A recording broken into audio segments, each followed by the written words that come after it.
welcome back to my channel. How everybody doing? Hey, in today's episode, I wanted to talk about a book that to me have changed my life. Hey, The Psychology of Money. So, we talk about growth mindset, learning, changing, evolving, growing. That's what I want to talk about on my channel. And so I believe for me, what has helped me so much is changing my mindset. So I always say, I don't want to always just be living paycheck to paycheck. You get so caught up in life that you don't even realize it's going away from you and you're getting older. And I'm getting up there in age too. And so I've always been big with saving, but I needed to do more in terms of investing. So, and to me, what this book has done for me, it has helped me to acknowledge and realize that some of my habits, I was taught those. I grew up with those habits. I saw them from my parents. I saw them from my friends, my neighbors, the people that I look up to. And don't get me wrong, some of them are great habits, but the world is changing and some of those things, it doesn't make sense anymore. So I've always been good at saving money. I've always had something like a credit union. I've even tried CDs. But if you want to actually get out of debt and have something put aside for a rainy day, if you want to actually not be waiting on that paycheck, you got to do a little bit more than saving. I know that. So it started off first by getting a mindset change. So with this book, it helps me to understand and acknowledge that I have to start to change things. Now, learning is a change in behavior.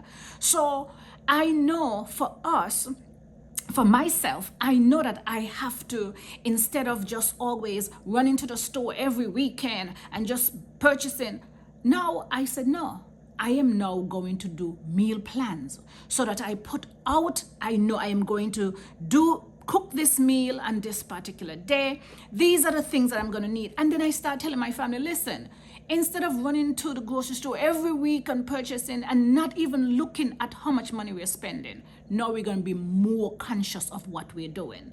It doesn't mean we may not spend less right away, but if we're more conscious of what's going out, then it will help us to look at, okay, this is what's coming in, this is what's going out, because there's no way that you'll survive if more is going out than what's coming in. We have to make sure that we keep something. Another thing that for me, that with this book that I've learned to even do more is that before I bring home that paycheck, I'm also looking, am I using my money wisely? Am I sending as much as I can to my 401k? Am I putting away money for my HSA? What is my plans for next year? And then whatever is left back, I say, okay, these are what I'm going to do in terms of my bills. These are what we're going to do for our savings. This is our plan for our trips and things that we want to do. So I think that changing our mindset, and that's what this book is about so much, will help us to at least realize and say, yes, this is where I am, but that is where I want to go. And in order for me to get over there, I have to make certain changes. There are other books that I have also read, like I Will Teach You to Be Rich. But I found that I first have to start with the basic, changing my mentality. So I actually read this book online from my library, but then I went and I purchased it because I wanted to give it to my husband. I wanted to share it with my grown daughter, my brothers, and my sister. I remember when I finished reading this book and I gave it to my husband.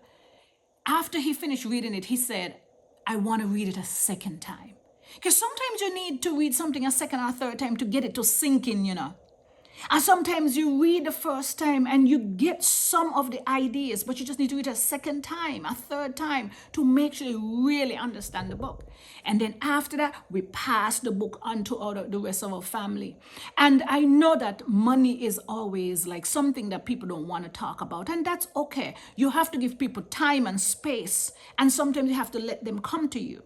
But sometimes when somebody, you use opportunity to help out somebody with a situation. If you learn something, you just share it with somebody. If they want to use it, then that is good. If they don't want, because maybe they might be in the right mind at that time, and so whenever they're ready, I'm telling you, they're going to remember that you did tell them this, that you did speak to them about that.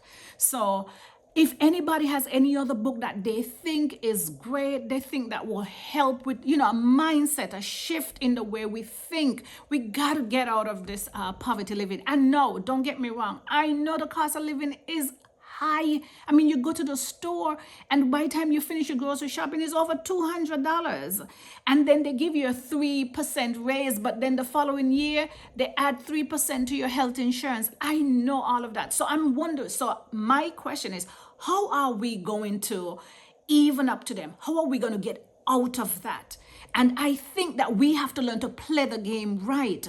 So that is why I'm saying that we still, in everything we do, we still have to look at what is it that we are bringing in and making sure that what we are bringing in, we are not sending out too much. We can't go over what we are bringing in. We got to always put something aside. We have to put something aside.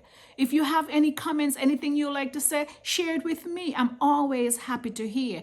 And please subscribe, like my videos until I see you again.